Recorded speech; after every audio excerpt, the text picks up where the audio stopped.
The death of an idiot. He spoke to mice and sparrows, and his hair was white at the age of 16.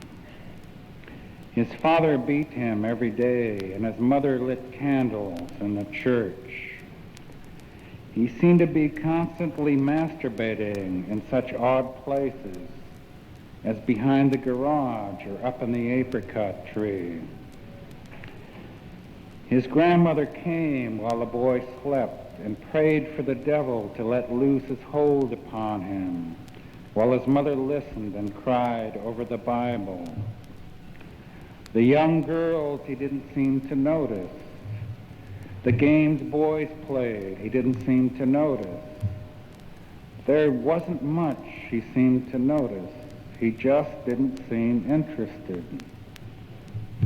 He had a very large and ugly mouth, and the teeth bent out, and his eyes were small and lusterless. His shoulders were slumped, and his back was bent like an old man's. He lived in our neighborhood. We talked about him a bit when we got bored, and then went on to more interesting things. He seldom left his house.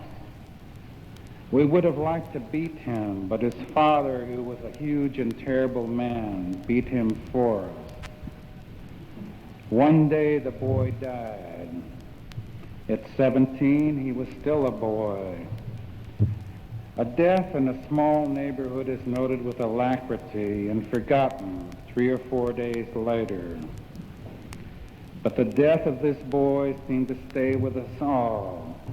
We kept talking about it in our boy man's voices at 6 p.m. just before dark, just before dinner.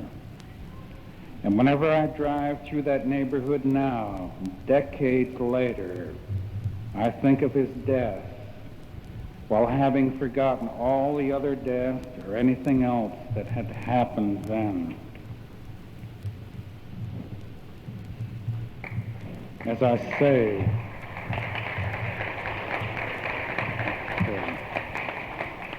can't all be sex, can it?